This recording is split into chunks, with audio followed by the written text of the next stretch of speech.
Good morning. आज है हमारा 28 जुलाई 2025। ठीक है। दिन है मंडे। और आज हम लोग जितना भी टोटल करंट अफेयर्स कवर हो सकता है आज की इस वीडियो हम लोग देखेंगे। ठीक है, तो चलिए स्टार्ट करते हैं। सबसे फर्स्ट क्वेश्चन देखिए आपका क्या है।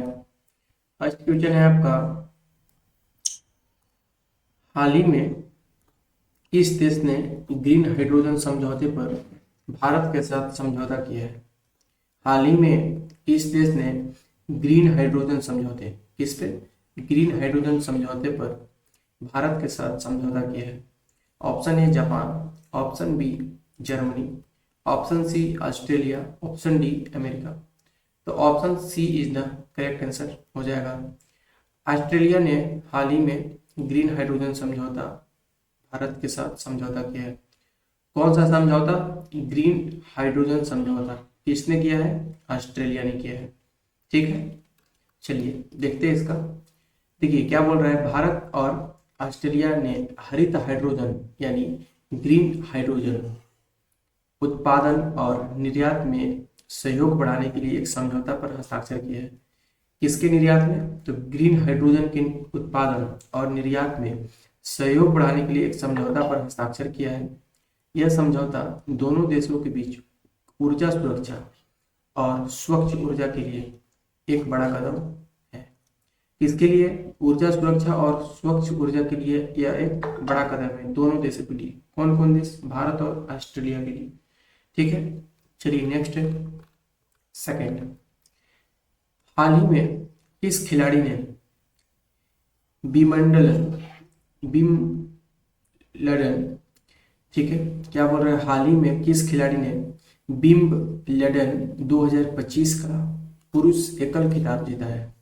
फिर से सुनेंगे, हाल ही में किस खिलाड़ी ने विंबलडन 2025 का पुरुष एकल खिताब जीता है।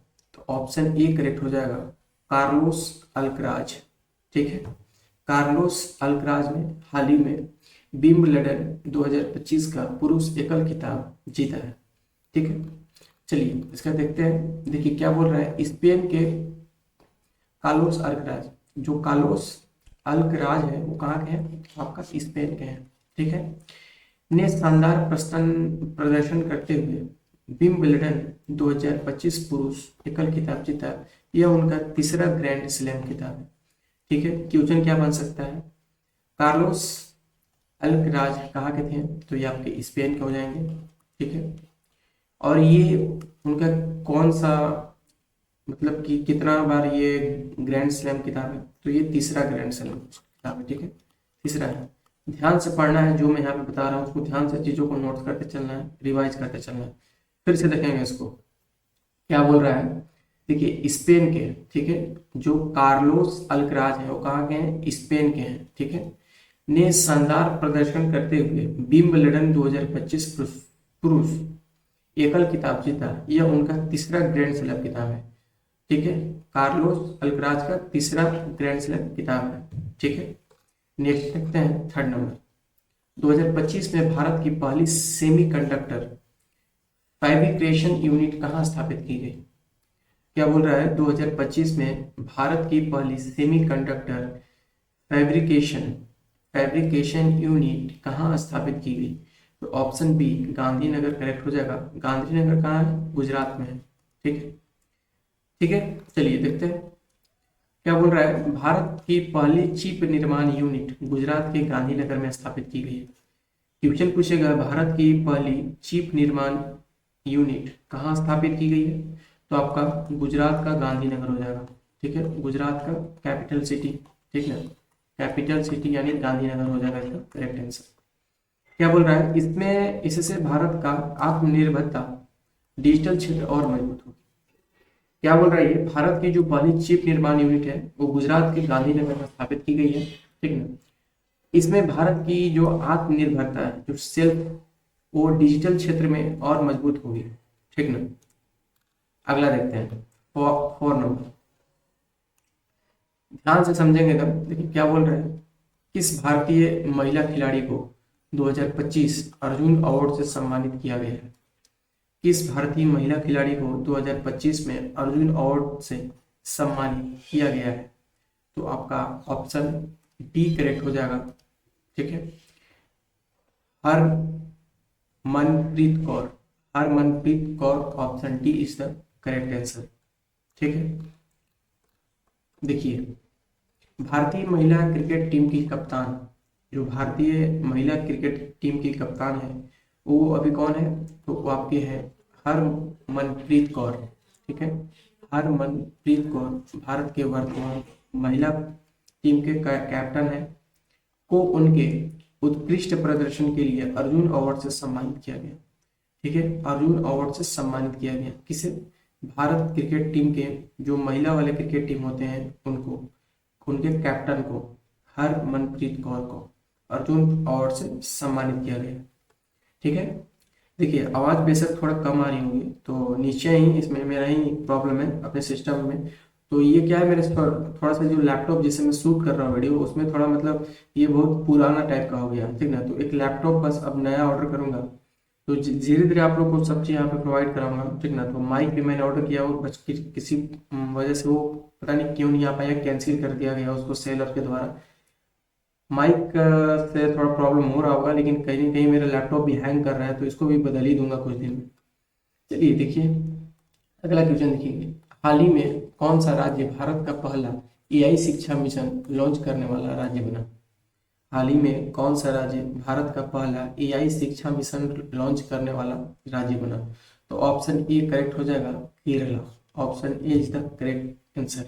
केरला में पूरे भारत में सबसे ज्यादा शिक्षित व्यक्ति साक्षरता दर केरला का ही है, पता होगा आप लोगों को।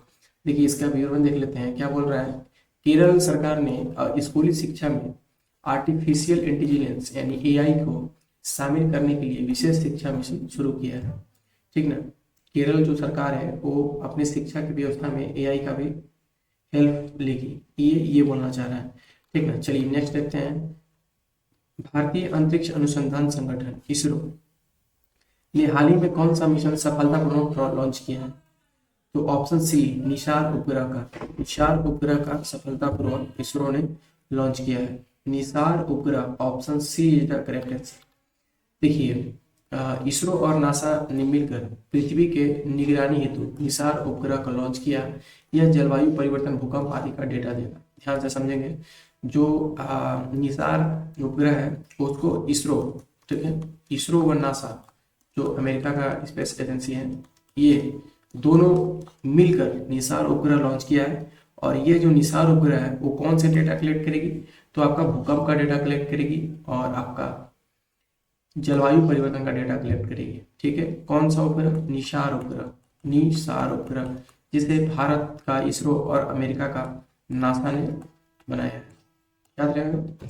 चलिए नेक्स्ट देखते हैं हम लोग 7th नंबर, हाल ही में भारत ने किस देश के साथ 10 अरब डॉलर का रक्षा समझौता किया। यहाँ पे ध्यान देने वाली बात है, 10 अरब डॉलर रक्षा समझौता किया है, तो option C France is the correct answer हो जाएगा, ऑप्शन सी। ठीक है, देखिए भारत और फ्रांस ने राफेल विमानों की नई खेप रक्षा तकनीकी का साझा करने और नौसेना परियोजना के लिए समझौता किया है। जो 10 अरब डॉलर का समझौता हुआ है किसके लिए हुआ है, तो फ्रांस के साथ तो हुआ है, लेकिन वो राफेल विमानों की नई खेप रक्षा तकनीकी और नौसेना परियोजना के लिए हुआ है। कितना का हुआ है, तो 10 अरब डॉलर। ठीक है, 10 अरब डॉलर का हुआ है, फ्रांस के साथ हुआ है। ठीक है, भारत ने ये समझौता किया है, जिससे हमारी इंडियन आर्मी को और नेवी की सबको हेल्पफुल होगी। अगला 8 नंबर, किस राज्य सरकार ने 2025 में मुख्यमंत्री किसान उन्नति योजना शुरू की है। किस राज्य सरकार ने 2025 में मुख्यमंत्री किसान उन्नति योजना शुरू की है, तो ऑप्शन बी करेक्ट हो जाएगा, उत्तर प्रदेश, यूपी।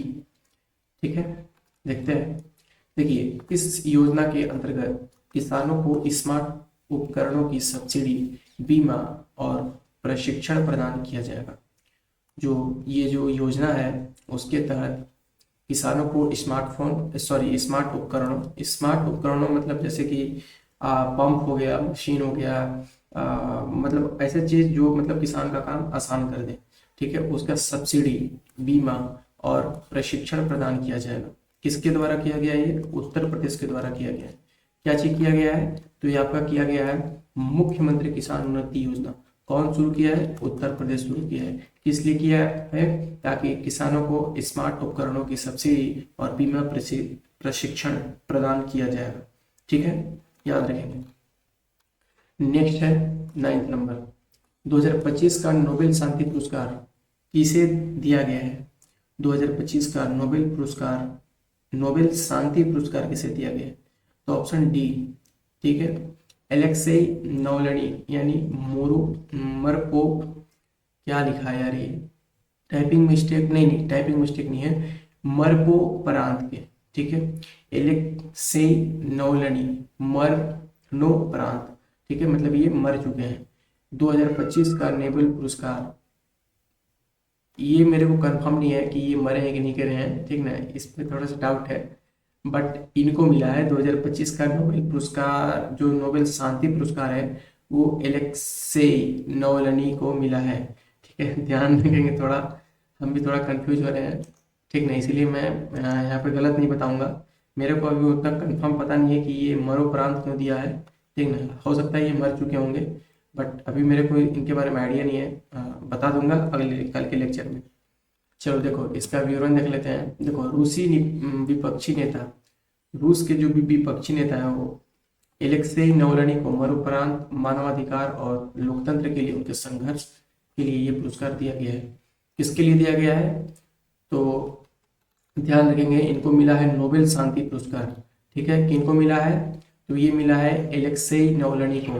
ठीक है, ये रूसी विपक्ष नेता है, रूस के विपक्ष नेता है, ठीक ना, रूस के विपक्ष नेता है ये। ठीक है, एलेक्सेई नावलनी मरणोपरांत मानवाधिकार और लोकतंत्र के लिए, किन के लिए मिला है? मानवाधिकार और लोकतंत्र के लिए और उनके संघर्ष के लिए ये पुरस्कार दिया गया है, ध्यान रखेंगे इसका। नेक्स्ट है 10 नंबर, हाल ही में किस देश ने डिजिटल वीजा स्टाम्प लागू किया है? हाल ही में किस देश ने डिजिटल, ठीक है, डिजिटल वीजा स्टाम्प लागू किया है? तो ऑप्शन ए करेक्ट हो जाएगा, यूएई। यूएई एक देश है, ठीक है, यूनाइटेड अरब अमीरात, उसके अंदर आता है दुबई। बहुत सारे लोग समझते होंगे कि दुबई एक देश है, दुबई देश नहीं है, दुबई सिटी है, जैसे हमारा न्यू दिल्ली सिटी है वैसे दुबई सिटी है। जो दुबई का देश है वो है यूएई यानी यूनाइटेड अरब अमीराट्स। ठीक है, इसको ध्यान रखेंगे। तो डिजिटल वीजा स्टाम्प किसने लागू किया है? यूएई यानी यूनाइटेड अरब एमिरेट्स ने किया है। ठीक है, चलिए देखते हैं इसका।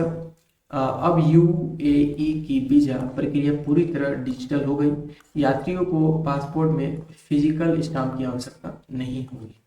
ठीक ना, चलिए अगला 11वें नंबर, भारत का पहला हाइपरलूप ट्रांसपोर्ट कॉरिडोर कहाँ बनने जा रहा है? भारत का पहला हाइपरलूप ट्रांसपोर्ट कॉरिडोर कहाँ बनने जा रहा है? तो ऑप्शन बी करेक्ट हो जाएगा, मुंबई से पुणे के बीच ये बनने जा रहा है हाइपरलूप ट्रांसपोर्ट कॉरिडोर।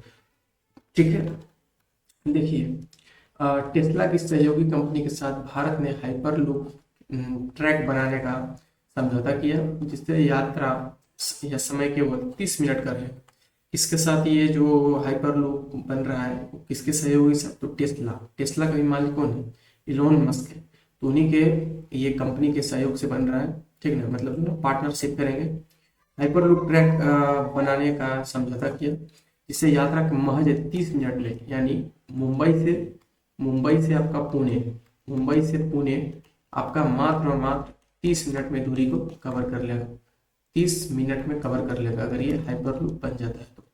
ठीक है, ध्यान रखेंगे। इसमें इंपॉर्टेंट देखो ये है, सबसे पहले तो पूछ सकता है कि हाइपरलूप ट्रांसपोर्ट कॉरिडोर कहाँ बनने जा रहा है? तो ये आपका मुंबई से पुणे में बनने जा रहा है, इट मीन्स महाराष्ट्र में बनने जा रहा है। ठीक है, महाराष्ट्र, ठीक ना, और इसका जो महाराष्ट्र में ये जो बनेगा वो किसके सहयोग से बन रहा है? तो टेस्ला के सहयोगी कंपनी के साथ भारत ने हाइपरलूप बनाने का समझौता किया है। ठीक है, टेस्ला किसकी कंपनी है? तो ये इलोन मस्क की कंपनी है, सबको पता होगा, ठीक ना, जिसमें इसमें यात्रा लगभग 30 मिनट में पूरी हो जाएगी। चलिए देखो, जो मून क्या बोलते हैं उसको, हाँ, जो मेन मेन पॉइंट होता है उसको, चीजों को ध्यान रखने की कोशिश करो, ठीक ना। देखो 2025 में G20 समिट कहाँ आयोजित की गई है, इंपॉर्टेंट क्वेश्चन है। 2025 में G20 समिट कहाँ आयोजित की गई है, तो option A Brazil is the correct answer. 2020 की जो G20 समिट है वो ब्राजील में यहाँ पे आपको आयोजित की गई है। कहाँ पे की गई है, ब्राजील, ध्यान रखेंगे, इसको पूछा जाएगा ये, ब्राजील। देखिए ब्राजील के रियो डी जेनेरो में, ठीक है, 2025 की G20 बैठक आयोजन की गई है, जिसमें वैश्विक जलवायु के मुद्दे पर चर्चा होगी, ठीक है। देखिए ध्यान से समझिए, क्वेश्चन कैसे पूछेगा, क्वेश्चन पूछेगा G20 सम्मेलन 2025 में कहाँ होने जा रही है, तो आपका आंसर आएगा ब्राजील में, ठीक है। और जो ब्राजील के हो रही है वो ब्राजील के किस शहर में हो रही है, तो आपकी हो रही है रियो जेनेरियो में, ठीक है, रियो डी जेनेरियो में हो रही है, ठीक ना, ठीक है। और ये जो बैठक होगी उस पर मेन टॉपिक रहेगा आपका वैश्विक जलवायु मुद्दों पर चर्चा होगी, ठीक है, ठीक ना, चर्चा हुई, ये हो चुकी है, ठीक ना। कहाँ आयोजित की गई, तो ये आपका हो चुकी है, यानी G20 जो हो, यहाँ पे ये बोल रहा है कहाँ आयोजित की गई, तो ये हो गई है G20 ब्राजील में, ब्राजील के रियो डी जेनेरो में, ठीक ना, जिसपे वैश्विक जलवायु मुद्दों पर चर्चा की गई थी, ठीक है। अगला देखते हैं 13 नंबर। किस भारतीय अभिनेता को 2025 में पद्मश्री मिला, तो ऑप्शन सी आयुष्मान खुराना को, ऑप्शन सी आयुष्मान खुराना को भारतीय अभिनेता 2025 में पद्मश्री पुरस्कार मिला है, ठीक है। देखिए आयुष्मान को सामाजिक विषयों पर फिल्म निर्माण और अभिनय के लिए पद्मश्री से सम्मानित किया गया है, ठीक ना। आयुष्मान खुराना को सामाजिक विषयों पर फिल्म निर्माण और अभिनय के लिए पद्मश्री सम्मानित किया गया है, ठीक है। चलिए अगला है आपका 14 नंबर। कौन सा बैंक डिजिटल रुपया पायलट प्रोजेक्ट का नेतृत्व कर रहा है, कौन सा बैंक डिजिटल रुपया पायलट प्रोजेक्ट का नेतृत्व कर रहा है, तो ऑप्शन डी करेक्ट हो जाएगा, सबका बाप RBI यानी रिजर्व बैंक ऑफ इंडिया। सबसे मेन यही होता है हमारे इंडिया में, रिजर्व बैंक ऑफ इंडिया। 1935 में ये खोला गया था, ठीक ना। कहाँ पे इसका मेन जो मुख्य हेडक्वार्टर मुंबई में था, ठीक ना, हेडक्वार्टर मुंबई में था, 1935 में इसकी स्थापना हुई थी। तो ये डिजिटल रुपया पायलट प्रोडक्ट का नेतृत्व कौन कर रहा है, reserve bank of India, option D is the correct answer, ठीक है। देखो भारतीय रिजर्व बैंक RBI देश भर में डिजिटल रुपया CBDC को लागू करने का पायलट कर रहा है, किससे लागू करेगा, CBDC से, ठीक है। चलिए तो आज के इस लेक्चर में हम लोग यहीं तक, ठीक ना, मिलते हैं हम किसी नए लेक्चर के साथ। मैं अभी और बताता बट मेरा लैपटॉप हैंग कर रहा है, इससे थोड़ा प्रॉब्लम हो रही है, ठीक ना। तो आज के लिए इतना ही रहने देते हैं, मिलते हैं नेक्स्ट लेक्चर के साथ, तब तक के लिए बाय बाय।